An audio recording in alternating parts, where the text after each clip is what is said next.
아무리 실력 좋은 명의 외과 의사가 하지 못하는 수술이 있습니다. 바로 가족이죠. 가족을 눕혀놓고 수술하기란 정말 손 떨리기 때문에 자칫 실수하기 쉽습니다. 목사가 설교하기 참 껄끄러운 곳이 있습니다. 이렇게 제가 존경하는 목사님 성함이 이렇게 걸려있는 교회에서 설교를 하면요, 자칫 잘못하면 그분 명성에 제가 누가 되기 때문에 굉장히 떨립니다, 사실은. 그런데 목사님, 우리 박근필 목사님, 여러분 아실 분은 아시겠지만은 정말 호랑이 같으신 분입니다. 제가 새끼 호랑이 아닙니까? 그분 밑에서 컸으니, 그분이 키우셨으니 제가 새끼 호랑이죠. 맞습니다.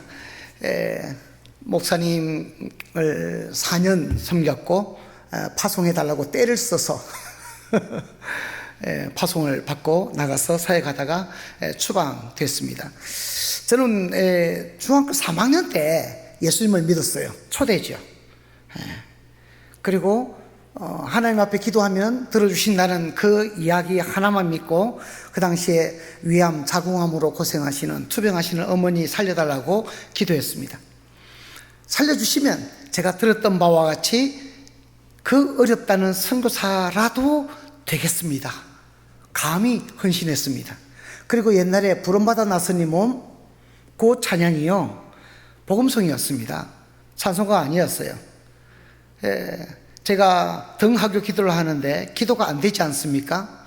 그러면 이 부름받아 나서니 몸, 이 찬양을 10번이고 20번이고 부릅니다. 저도 참 대단하죠. 깡이 있어가지고요, 10번이고 20번이고 부르면요 눈물이 납니다. 기도가 됩니다. 하나님께서 지켜보고 계시다는 걸 느끼게 됩니다. 결국 어머니는 돌아가셨어요. 하나님과 거래를 하려고 했는데 거래가 무효가 됐죠. 원인 무효가 됐습니다. 어머니 돌아가셨으니까. 그런데 나중에 하나님께서 너는 내 것이라는 말씀으로 죽기 직전에 마지막으로 하나님 앞에 한번 대들고 죽겠다, 자살해버리고 말겠다 라고 했는데 하나님께서 제게 찾아오셔서 너는 내 것이라, 이사야 43장 1절 말씀으로 저를 부르셨습니다. 그때 엄청 울고 회개하고 살겠습니다. 살아내겠습니다. 그래서 어릴 때 저는 생존이 제 목표였습니다. 호르몬이 모시고 살다가 죽었으니 저는 고아가 됐지 않습니까? 눈치밥 먹다가 학교 때려쳤습니다. 고등학교 1학년 때. 그리고 열심히 일을 해서 적금을 들어서 금중고시 패스하고 어릴 때 성사로 헌신했던 것이 기억나서 신학교 들어갔습니다. 4년 열심히 공부하고 전교회장 단독 후보로 올라갔습니다. 그게 무슨 뜻이냐면은 신대원 무시험 진학권이었습니다. 그걸 포기하고 사퇴했습니다. 왜냐? 저는 성사로 나가야 되기 때문에. 그래서 준비하고 나갔고, 참 감사하게도 하나님께서 제가 성서로 부르심을 받았다는 것을 확인하게 됐습니다. 터키에 들어간 지 10개월 만에 터키어로 설교하게 됐습니다. 언어의 재능을 주셔가지고 10개월 만에 설교하고 그 교회를 키우고 봉사하다가 7년 만에 간질이 생겼습니다. 너무 스트레스도 많이 받고 영적으로 압박을 너무 받다가 보니까, 그리고 제 이 더러운 성질 때문에 너무 잘해줬는데 교회 나오라고 하는데 아침에 안 나오겠다고, 못 나오겠다고 전화가 와요. 그러면 속에서 열이 확 올라옵니다. 이 호랑이 기질을 이게 버릴 수가 없는 것 같아요. 그래요. 그냥 그 배신감, 잘해줬는데, 정말 참고 잘해줬는데 결국에는 등을 돌리는 모습을 보고 너무 스트레스도 많이 받고 하다 보니까 3개월 불면증에 시달렸습니다. 잠이 안 오는 거예요. 그러다 보니까 나중에는 간질이 왔습니다. 그래서 터키에서 나올 수밖에 없었고 정말 울면서 나왔습니다. 내가 뭘 어떻게 했길래, 내가 뭘 잘못했을까 돌아봐도 그 당시 제 머리로는 이해가 되지 않았고 알아챌 수가 없었습니다. 저는 잘했다고 생각했거든요. 그런데 나중에 돌아보니 제가 너무 교만했고 품이 너무 좁았고 하나님의 일이 아니라 하나님의 이름을 빙자한 제 일을 하고 있었더라고요. 그것이 보였던 거예요. 하나님께서 제게 보여주신 게 그겁니다. 네가 내 일을 하고 있었다고? 아니야. 너는 내 이름을 빙자해서 너는 네 일을 하고 있었던 거야. 이게 비단 저만 그럴까요? 한국에는 그런 일이 없을까요? 하나님의 이름을 들먹이면서 하나님의 일을 한다고 자기 고집을 부리는 분들 한번 생각해 봐야 할 문제가 아닐까 싶습니다. 한국에 들어와서 신대원 공부를 했습니다. 2006년도에 졸업하고 2006년도 임시노회에서 목사 안수를 받고 GMS 소속으로 2007년 1월 달에 파송을 받았습니다. 이전에 개척했던 그 교회로 돌아가서 목회를 정말 재미있게 했습니다. 이제 많은 것을 배웠으니 배운 것을 실천하게 되고 질문이 들어오면 그 질문에 대해서 신학에 맞추어서 잘 대답을 해 주었고 사람들이 하나를 들으면 서너스를 깨닫고 너무 행복한 목회를 했었습니다. 터키에서 30명 정도 성도를 모았습니다. 여러분 터키에서 30명 이 교회에 정말 큽니다마는 터키 교회는 일당 100이라고 생각하시면 됩니다. 터키인 신자 하나에 한국인 신자 100명으로 계산하시면 됩니다. 그러니 30명이니까 제게는 3,000명 같은 그런 신자들이었던 것입니다. 너무 행복해서 아내를 설득했습니다. 여보, 우리가 이 사랑스러운 성도들을 놔두고 은퇴해서 한국에 돌아가서 살면 정말 행복할까? 그렇지 않을 것 같더라고요. 그래서 아내를 설득해서 여보 여기서 사역하다가 죽읍시다. 사도 요한도 이제 예수님이 죽으시고 나서 이제 어머니 마리아를 모시고 예수님의 어머니 마리아를 모시고 안디옥으로 갔다가 거기서 핍박이 있자 에베소로 왔습니다. 그래서 마리아의 집이 생전 죽기 전에 머물렀던 집이 그 에베소에 있습니다. 그리고 그 밑에 산중에 있고 산에서 내려오면은 그 사도 요한 기념교회가 있습니다. 사도 요한 기념교회 한가운데 사도 요한의 무덤터가 있습니다. 그래서 여보, 우리 마지막 날 죽어서 부활할 때 마리아와 사도 요한과 같이 몸의 부활을 맞이하면 얼마나 영광스럽겠냐. 같이 살다가 여기서 죽읍시다. 어차피 기독교의 묘지도 있고, 그래서 저희가 시도한 것이 영주권을 신청한 겁니다. 한국에 들어와야 할 날짜를 포기하고 미루고 5년을 들어가지 않고 그 날짜를 계산해서 영주권을 신청했습니다. 3개월이면 나오는데 2개월 반 만에 2016년도에 쿠데타가 일어났습니다. 모든 업무가 올 스톱 됐습니다. 그리고 4만 명 넘게 공무원들이 숙청됐습니다. 쿠데타 세력으로 몰려서. 모든 것이 정리되고 나서 제 영주권 서류를 심사해 보니 목사고 선교사거든요. 제게 영주권을 줬다가는 그 사람 목이 날아가게 생겼거든요. 굉장히 공무원 사회가 경직되어졌기 때문에 몸을 사리는 그런 가운데 있었습니다. 나는 영주권 못 준다. 나가라. 연락이 제게 왔습니다. 목요일 날 기도회가 있는 날 아침에 전화가 왔습니다. 지금 당신의 거주권은 박탈됐고 지금 불법 체류하고 있으니 경찰에 출두하시오. 출두하지 않으면 경찰 보내겠다고 하더라고요. 제가 사정을 했습니다. 내가 이 나라에 산 지가 20년이 넘습니다. 제가 정리할 시간을 좀 주십시오. 그래서 목요일날 바로 제가 몰던 차를 20년 된 차를 내놨습니다. 팔았습니다. 그리고 바로 목요일에 온 성도들한테 공지를 하고요. 마지막 주일 예배를 드릴 수 있도록 좀 허락을 해달라 해서 월요일에 출두하겠다. 허락을 받았습니다. 마지막 주일 제가 도저히 제정신으로 설교를 할 수 없을 것 같아서 이웃교회에 있는 목사님을 초청해서 설교를 하게 되고 마지막 인사를 드렸습니다. 지금 감정이 참 올라오는데 잠깐만. 죄송합니다.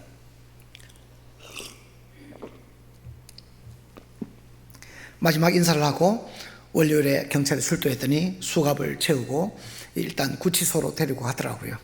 하루 종일 거기서 있었고 감사하게도 제가 책을 2권 가져가서 구치소에서 책 2권 다 읽었습니다. 다 읽고 있으니까 저녁 낮에 감옥으로 데려가더라고요.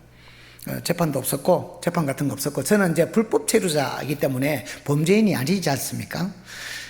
그래서 이제 그 범죄인들 사진 찍는 거 있지 않습니까? 이게 줄이 쭉 있고 앞면 찍고 옆면 찍고 그것도 찍고 그다음에 10손가락 지문 다 따이고 범죄자 취급을 하더라고요. 그리고 감옥에 들어갔습니다. 감옥에 딱 들어가니까 11시 반쯤 됐을 거예요, 아마 제 기억으로는.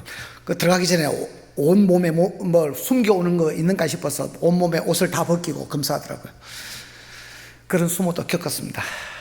그리고 방에 들어가니 6인실인데 아프간 사람 한 사람, 투르크메니스탄 남자 대학생 하나, 그리고 이란 사람 3사람이 있었습니다. 전부 다 20대로 보였습니다. 20대 초반, 후반 이리 보였습니다. 이란 남자 20대 후반쯤 돼 보이는 남자가 쫙 누워가지고 어느 나라 사람이냐는 묻더라고요. 되게 무섭더라고요. 한국 사람이라 했습니다. 아니, 한국 잘 사는 나라인데 왜 당신 여기에 끌려왔나는 거죠. 그 사람들 모두 여권도 없이 개구멍으로 들어와서 일하다가 불법 노동으로 잡힌 사람들입니다. 그리고 당신 뭐 하는 사람이냐는 거예요. 내가 밖에서는 내가 목사라고 전도하고 다녔지만은 내가 여기서 목사라고 했다가는 이 사람들이 나에게 달려들어서 린치를 가할 것 같더라고요. 맞아 죽을 것 같더라고요. 너무 무섭게 생겨가지고. 그래서 일단 제 자리가 어디냐 하니까 2층 침대 저 위에가 당신 자리라는 거예요. 일단 올라갔습니다. 제 마음으로는 내가 목사다 하고 막 이렇게 달려들면 발로 차면서 경비를 부르려고 생각했습니다. 그래서 올라가서 앉았습니다. 뭐 하는 사람인지 묻기를 맞이하지 않더라고요. 그래서 제가 심호흡을 한번 하고 내가 목사다 했습니다. 그 사람 반응이 어떻겠습니까? 목사가 뭐 하는 사람이냐는 거예요. 평생 한 번도 목사를 만나보지 못한 사람들입니다. 그래서 제가 말했습니다. 여러분, 모스크에 가면 이맘이 있지 않습니까? 이맘이 하는 일을 기독교 교회에서는 목사가 합니다. 그러니까 하는데 소등 취침 하는 거예요. 큰일 났다. 목사라는 신분을 밝혔는데 이제 자야 됩니다. 깜깜해졌습니다. 자다가 내 배 위에 뭐가 꽂힐 것 같습니다. 죽을 것 같습니다. 너무 불안했고 두려웠습니다. 그런데 기도했습니다. 하나님, 어떡할까요? 근데 그 가운데에서 평안함이 오는데, 그래, 죽으면 죽지 뭐. 죽으면 내가 순교가 아닌가. 내가 목사라고 죽으면 나는 순교다. 선교사가 어디 가서 운전하다가 교통사고로 죽으면 순직입니다, 여러분. 순교 아닙니다. 순직입니다. 그런데 내가 목사기 때문에 공격을 받아서 죽으면 이거는 순교입니다. 예수님 때문에 죽었기 때문입니다. 평안하게 잤습니다. 내가 순교자가 되면은 우리 가족을 순교자의 가족으로 하나님께서 그냥 두시겠는가. 편하게 잤습니다. 아침에 편하게 일어났습니다. 잘 잤다. 내려가서 아침을 먹고 올라왔습니다. 그런데 일하는 사람 2사람이 제게 다가옵니다. 움찔했습니다. 제가 호랑이지만요, 때로는 무섭습니다. 움찔했습니다. 이렇게 할까 싶어서. 그런데 2사람이 와서 오래전부터 예수 믿고 싶었는데, 오래전부터 기독교인이 되고 싶었는데 어떻게 하면 예수 믿을 수 있습니까? 어떻게 하면 예수 믿을 수 있습니까? 묻더라고요. 그 누워서 어느 나라 사람이냐고 그 무섭게 째려보면서 묻던 그 사람이 제게 물었던 겁니다. 앉아봐라, 앉아봐라. 20대니까 저는 50대 중반이었고, 앉아봐라. 앉았습니다. 복음을 전했습니다. 여러분, 복음의 진수는 사도신경입니다. 거기에 하나님이 어떤 분이시고 조물주 하나님, 천지를 창조하신 창조주로 나와 있지 않습니까? 예수님이 하신 일 모두 나와 있습니다. 성령께서 하신 일 모두 나와 있습니다. 그걸 기반으로 복음을 전했습니다. 여러분, 복음 전하실 때 생각이 안 나십니다. 머리가 하얗게 뭘 말해야 될지 모를 때는 사도신경 펴놓고 하나하나 설명해 가시면 복음 전도가 됩니다. 다 설명했습니다. 예수님이 우리를 위해서 뭘 하셨고, 왜 죽으셨고, 왜 살아나셨으며, 마지막 날에 오실 분이 모하멧이 아니라 바로 예수님이라는 사실을 가르쳐 줬습니다. 다 복음 설명이 끝나고 나서 믿습니까? 믿습니다. 세례 받겠습니까?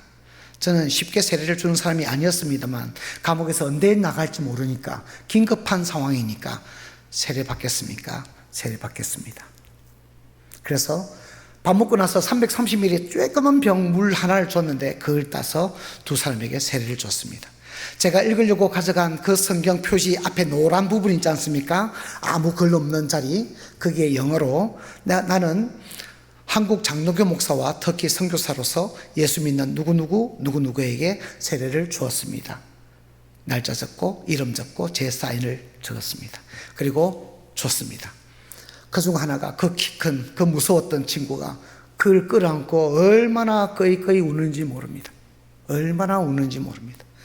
안아주고 토닥토닥. 그 뒤로 그 방은요, 제게 천국이었습니다. 아내는 저를 걱정해서 매일 면회 옵니다마는 저는 그 자리에서 그 친구들과 함께 놀았습니다. 놀 게 없으니까 이상한 놀이입니다. 쬐끄만 먼지 같은 거 하나, 티끌 같은 거 하나 넣고 5명이서 손을 이렇게 아래 위로 이렇게 계속 연결합니다. 그걸 맨 위에 집어넣고 오물오물 합니다. 이것이 어디까지 내려왔는가 알아맞혀야 됩니다. 그럼 이제 아직 안 왔는데 열심히 움직입니다. 오는 것처럼 막. 그러면 스탑 여기. 그러면 있으면 이 사람이 이기는 거고 없으면 다시 순례를 해야 됩니다. 감옥에서 그렇게 놉니다. 그렇게 놀다가 저는 옆방에 있는 어느 한 사람이 거기서 감옥에서 오래 있어서 간수와 얘기하고 저희 방에 왔습니다. 오면 안 되거든요. 근데 간수가 오래 알다 보니 와가지고 나도 세례 달라고 했습니다. 나도 세례 달라. 이 사람들은 내가 복음을 증거해서 믿는다 확인하고 세례를 줬지만은 당신은 이 5분 만에 될 수 있는 일이 아니다. 내가 밥 먹을 때 만나서 서로 얘기하고 30분간 여유가 있으니까 그때 얘기하고 내가 세례를 주겠다. 그런데 그 사람 다시 만나지 못했습니다. 제가 굉장히 마음에 남는 사람이 그 사람입니다. 나는 절차를 중시한다고 생각했는데 그 사람에게는 얼마나 나를 어떻게 생각할까 그런 생각이 들었습니다. 그 다음에는 추방됐습니다. 저는 이제 파송받을 때 사도 바울의 그 영성을 본받고자 영어 이름을 폴로 썼습니다. 그런데 사도 바울은 에베소 두란노 소원에서 제자를 길렀지 않습니까? 저는 서머나 교회가 있던 도시에서 현지인 교회를 개척했습니다. 그리고 이전에 불면증 때문에 간질이 나타났다 했죠. 육신의 가시가 그렇게 나타났던 겁니다. 많은 신학자들은 그 육신의 가시를 간질로 해석하시는 분들이 많습니다. 저도 간질을 알았고 지금은 2012년도부터 약을 끊었는데 지금도 아무 증세가 없습니다. 다 완치된 걸로 보여집니다. 육신의 가시도 있었고 체포되었고 감옥에 있었고 감옥에서 세례도 줬고 추방되었는데 제 제목이 공공질서와 안녕 그리고 사회 건강에 위협이 되는 자, 이게 선교사에게 붙여지는 제목입니다. 가만히 생각하니까 처음에는 반발했습니다. 내가 언제 그런 일을 했냐고 반발했습니다만은 방에 돌아와서 가만히 생각해 보니 사도 바울의 제목과 너무 일맥상통하는 겁니다. 사도 바울의 제목이 뭐죠? 천하를 어지럽히는 자. 감사합니다. 그리고 저는 터키의 동쪽에 있는 아제르바이잔이나 조지아나 아르메니아 그쪽으로 사역지를 옮겨가고자 했는데 아내가 갑자기 여보 불가리아에 그 터키인 디아스포라가 많습니다. 동쪽으로 가면 다음에 이 이즈미르 오기 너무 멉니다. 하지만 이 서쪽 끝머리 불가리아와 붙어 있으니까 버스도 왔다 갔다 하니까 나중에 입국 금지가 풀리고 나면은 들어오지 않겠습니까? 그래서 갑자기 유럽으로 선교지가 바뀌게 된 것도 사도 바울과 같았습니다. 그 불가리아 소피아에 앉아 있는데 어느 날 기도하는데 이런 생각이 들었습니다. 정말 사도 바울의 영성을 본받고자 내가 그분의 영성을 달라고 했지 그분의 생애와 너무 겹치는 부분이 많은 거예요.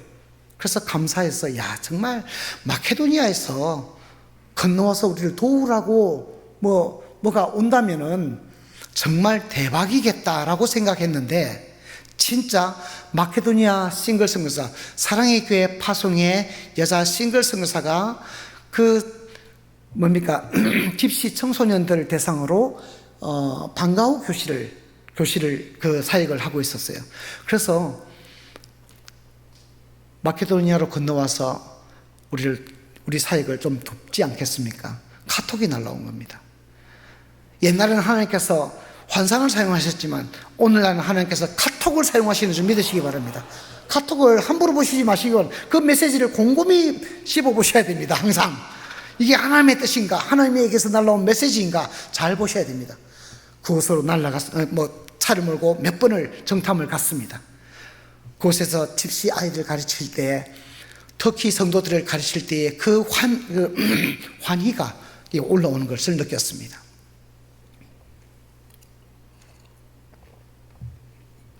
여기구나. 그리고 딱 이사하자마자 팬데믹이 터져서 하던 사역도 다 문 닫고 아무것도 못했습니다. 여러 가지 힘들고 어려운 환경 가운데서도 터키인 그 유학생들, 디아스포라들 상대로 사역하기 위해서 발부동을 쳤습니다. 자, 이분은 뒤에서 다시 하기로 하고요. 시간이 없습니다. 자, 오늘 본문을 보기 전에요. 수능 시험을 치면 항상 만점자들 인터뷰를 하지요. 옛날에는 했는데 지금 하는지 모르겠습니다. 만점자들 인터뷰하면 만점자들 뭐라 합니까? 저는 딴 공부하지 않았고 교과서에 집중했습니다. 라고 합니다. 정말 재수 없는 대답이죠. 누구는 학원 다니고 정말 많은 돈을 써서 이렇게 공부하는데 만점자들은 교과서에 집중했답니다. 그런데 여러분, 이 성경에도 교과서가 있고 참고서가 있습니다. 구약의 교과서는 모세 오경입니다. 그리고 나머지는 다 참고서입니다. 신약도요, 사복음서가 교과서입니다. 예수님의 생애 교과서입니다. 나머지 책들 다 참고서입니다. 그래서 1년에 여러분 반드시 성경 일독을 하셔야 됩니다. 여러분 나이와 그 성경 독수가 같아야 되는데 너무 바쁘다, 너무 시간이 없다 하시는 분은 최소한 이 교과서만이라도, 모세오경과 사복음서만이라도 읽어야 됩니다. 그런데 사복음서의 그 교과서 중에서 핵심적인 쪽집게 가외책이 있습니다. 오늘 읽은 요한복음입니다. 요한복음의 주제는 예수님이 누구신가 하는 겁니다. 그 요한복음 안에서도 쪽집게 중에 쪽집게 구절이 있습니다. 이것만큼은 알아야 된다 하는 것이 바로 오늘 읽은 본문입니다. 사마리아 여인과의 대화가 예수님이 누구신가 하는 것을 적나라하게 보여줍니다. 그래서 여러분 사마리아 여인의 시각에서 오늘 이 말씀을 들어주셨으면 좋겠습니다. 터키 속담에 하이왈날 코클라샤 인살날 코르샤 안라시랄날, 이해하시는 분? 모르죠? 예. 짐승들은 냄새를 맡으면서 사람들은 대화하면서 서로를 알아간다는 뜻입니다. 이해하시죠? 개가 만났습니다. 코로 서로 냄새 맡습니다. 암컷인지 수컷인지 가임기인지 어린지 나이 들었는지 냄새로 모든 것이 파악됩니다. 사람들 만났는데 코를 들이대 보십시오. 왜 이래 이거? 이러죠. 사람들의 냄새는 말입니다. 대화로 서로를 알아갑니다. 그래서 말이 없는 사람은 도대체 무슨 생각을 하고 있는지, 어떤 사람인지 알 길이 없습니다. 저는 어떻겠습니까? 저는 말띠라 말이 많습니다. 30분만 지나면 제가 어떤 사람인지 다 알 수 있습니다.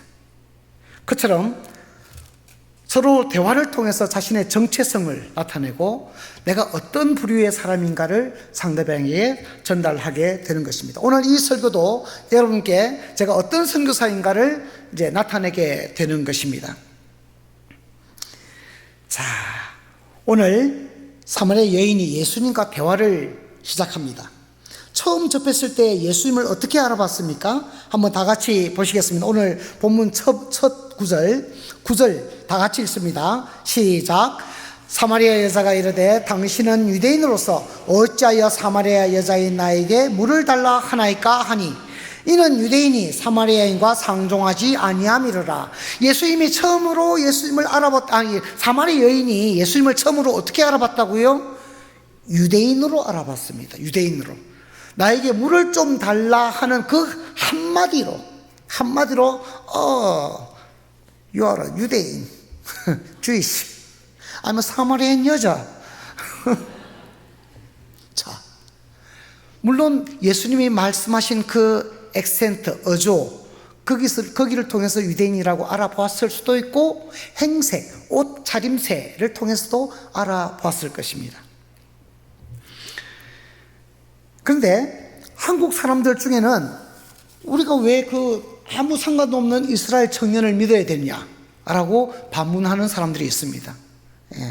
하지만 예수님은 단지 유대인만 위해서 오신 것이 아닙니다. 세상 모든 사람들의 죄를 구원하기 위해서 오셨는데, 그 예수님의 정체성, 영적인 정체성은 관심 없고 국적에만 관심이 있는 사람들이 하는 말이기 때문입니다. 예수님을 유대인으로만 파악하는 것은 결국 불신자의 모습입니다. 자, 두 번째, 대화가 계속되면서 사마리아 여인이 파악한 예수님의 다른 정체성이 뭘까요? 19절, 오늘 마지막 구절 한번 읽어보도록 하겠습니다. 시작. 여자가 이르되 주여 내가 보니 선자로소이다. 예, 선자라고 했습니다.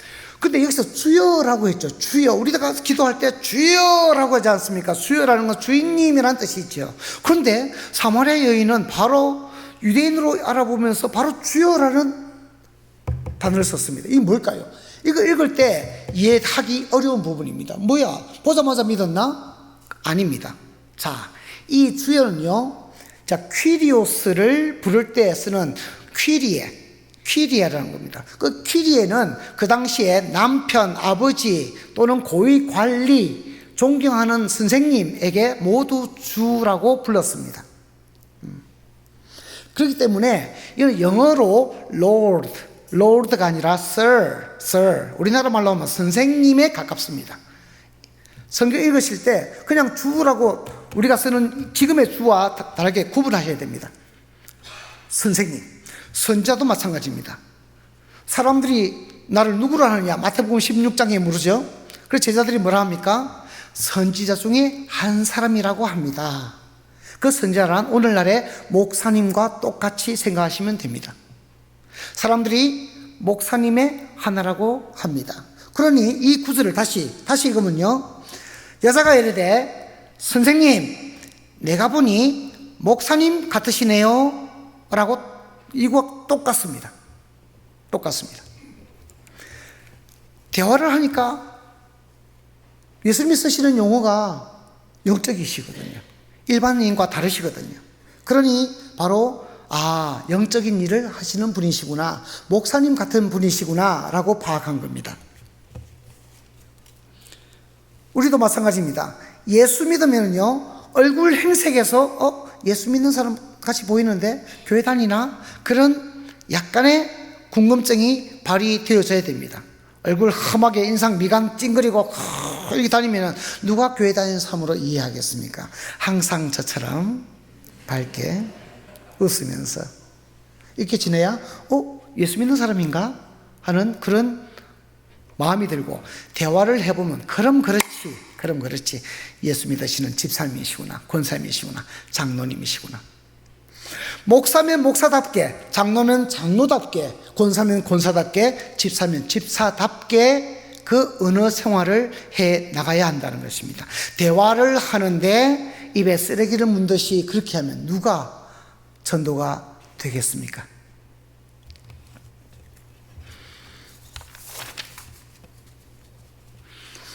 그래도 예수님을 선자로 보는 시각은 세계 4대 성인 중에 한 사람을 보는 거나 똑같습니다.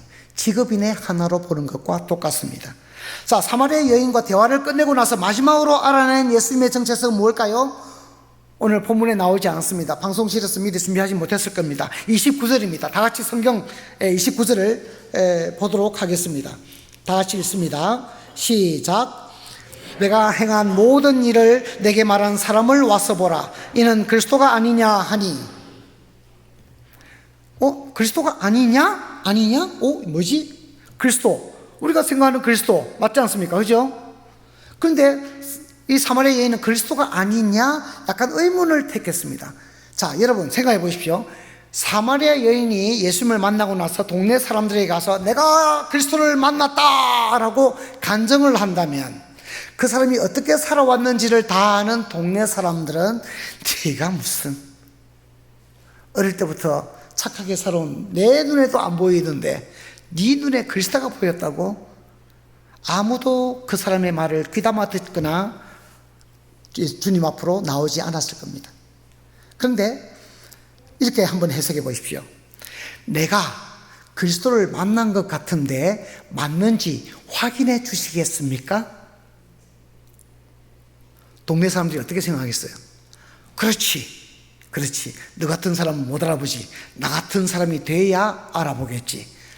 다 동네 사람들 모두가 예수님 앞으로 나온 겁니다. 이처럼 전도에도 굉장히 지혜가 필요하다는 겁니다.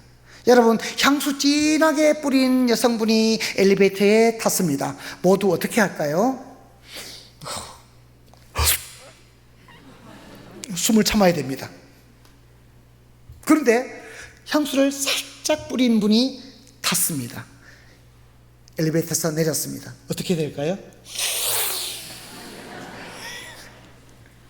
코가 따라갑니다. 너무 향긋하기 때문에. 오늘날의 전도도 이와 같아야 한다는 것입니다. 과거에는 예수천당, 불신지옥 통했습니다. 요즘 그랬다가는 안 됩니다. 대화할 때 시적절한 성경 말씀을 인용하면서 영적인 말을 살짝 흘리고 떠난다면 사람들은 생각할 겁니다. 어쩌면 저렇게 좋은 말씀을 알고 있을까? 물어보고 싶을 겁니다. 물어보고 싶을 거예요. 그래서 전도는 굉장히 지혜롭게 해야 된다. 그러면 우리가 예수 그리스도라고 하지 않습니까? 그러면 이 그리스도가 예수님의 정체성의 마지막 종착역일까요? 제대로 파악한 마지막 정체성일까요? 대답해 보십시오. 자신이 없으신 모양이네. 예. 설교자가 질문을 하면 항상 여기 밑에 함정이 있습니다. 함정이 있습니다. 우리가 예수 그리스도라고 하지만 이 그리스도는 메시아와 같은 뜻입니다. 자, 그 당시 그리스도는 정치적인 지도자였습니다. 로마가 그 이스라엘을 지배하고 있었기 때문에 그리스도가 오면 그 로마인들을 다 쫓아내고 우리 이스라엘을 독립국으로 세워줄 정치적 지도자로 알고 있었던 것입니다. 그러니 진정한 예수님의 정체성은 아니었던 겁니다. 그러면 마지막 예수님의 진짜 정체성은 어디일까요? 다 같이 읽습니다. 자, 42절 읽습니다. 시작.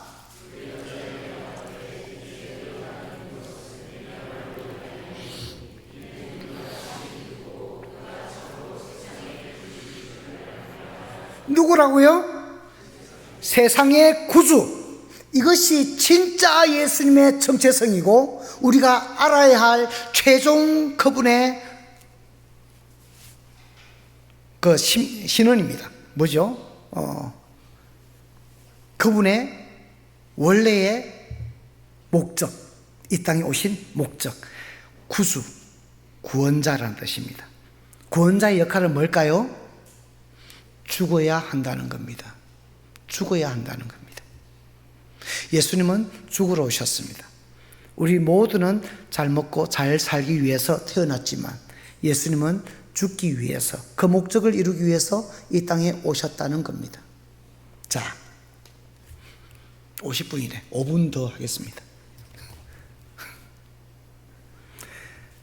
예수님을 유대인으로 알고 있는 사람들은 교인에 해당합니다. 교인은 아무것도 모릅니다.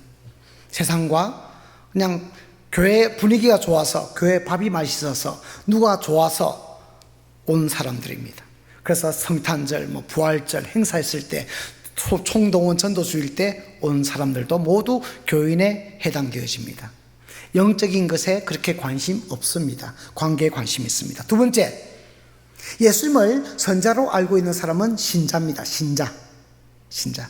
이런 분들은 교회 열심히 봉사합니다. 그런데 그 열심히 지나치다 보니 옆에 사람들 찔리기도 합니다. 아프기도 합니다. 너무 열심입니다. 자기 열심으로 주님을 섬기는데 좌충우돌입니다. 좌충우돌. 이런 분들 신자라고 합니다.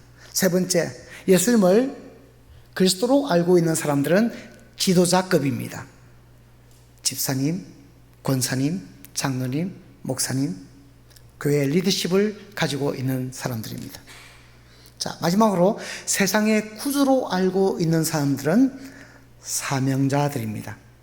이 사람들은 자기를 희생할 줄 알고 자신의 약점을 알고 고개 숙일 줄 아는 사람입니다. 다시 한번 비유로 들겠습니다. 자, 교인은요, 모와 같은 존재입니다. 모. 어떤 모요? 벼가 되기 전에 그 새파란 풀 같은 존재 있지 않습니까? 그게 모입니다. 풀인지 쌀이 될 뭔지 구분이 잘 안 갑니다. 이게 그냥 풀인지 아닌지 잘 모릅니다. 그게 교인들의 모습이라는 겁니다. 세상적인 사람인지 교회에 나오는 사람인지 구분이 잘 안 가는 사람, 모와 같은 존재입니다. 자, 거기서 더 나아가서 신자는 벼와 같은 존재입니다. 처음에는 빳빳합니다. 그런데 점점 배우다 이제 성숙해지고 익으니까 고개를 숙입니다. 그게 신자. 자, 세 번째, 성도들은요, 쌀과 같은 존재입니다. 까칠한 껍데기, 나라 껍데기를 벗겨버리고 하얗습니다. 거룩합니다. 깨끗합니다. 그래서 성도들이 많은 교회는 든든합니다. 쌀 가마니가 창고에 가득 찬 집처럼 성도가 가득한 교회는 든든합니다. 하지만 아무리 많은 쌀이 창고에 있어도 그것이 밥이 돼서 내 입으로 들어오지 않으면 굶어 죽습니다. 그래서 사명자는 밥과 같은 존재입니다. 밥은 압니다. 속에 들어가서 한 사람을 살리고 자신은 똥이 되어서 뒤로 버려지는 것을 잘 압니다. 하지만 희생할 줄 압니다. 그래서 교회에 사명자가 많을수록 교회는 성장하고 평화롭고 안정 가운데 주님께 영광을 돌리게 되는 것입니다. 제가 이것을 나눌 때에 그래서 누구를 떠올리면서 그 사람은 그래서 그랬구나, 신자밖에 안 되는구나, 정말 힘들어. 다른 사람을 정죄한다면 그 사람도 역시 신자급입니다. 제가 이렇게 구분하는 것은 누구를 판단하라고 말하는 것이 아니라 내가 어느 수준에 있는지 스스로 점검해보고, 또는 누가 만약에 교인급에 있으면 내가 신자급으로 올려야 되겠구나, 신자급으로 있으면 내가 도와서 성도급으로 올려야겠구나, 아니면 성도급이라면서 우리가 서로 기도하고 서로 돌아보아서 우리 서로 사명을 나누는 사명자가 되어야 되겠구나.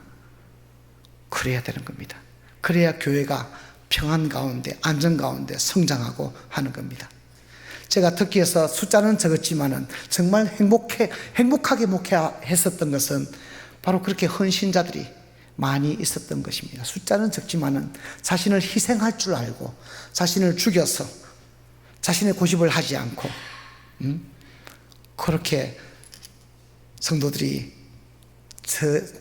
저를 중심으로 해서 갑시다, 해봅시다, 그런 마음이 있었기 때문에 제가 거기서 죽고 사는 마음이 있었던 것입니다. 우리 일산교회에서도 우리 성도님들 많습니다. 그러면 이분들이 교인들인지 신자인지 성도인지 사명자인지 저는 모릅니다. 여러분 스스로 잘 알 것입니다. 하지만 이제는 예수님처럼 죽으러 오신 예수님, 희생되신 예수님을 본받아서 나 하나 죽여서 이 교회가 평안하고 이 교회가 발전하고 이 교회가 성장하고 성숙한다면 주님은 반드시 그를 모른다 하지 않을 것입니다. 내 고집대로 내 의지대로 내 뜻을 관철시키고자 하는 사람들은요, 너 누군지 몰라, 넌 내 이름 빙자해서 네 일을 하고 있었잖아, 그럴 겁니다. 제가 그랬습니다. 그래서 부족한 많은 부분들이 있었습니다만 다 다음에 기회 있을 때 나누기로 하고 오늘 여기서 기도하고 마치겠습니다.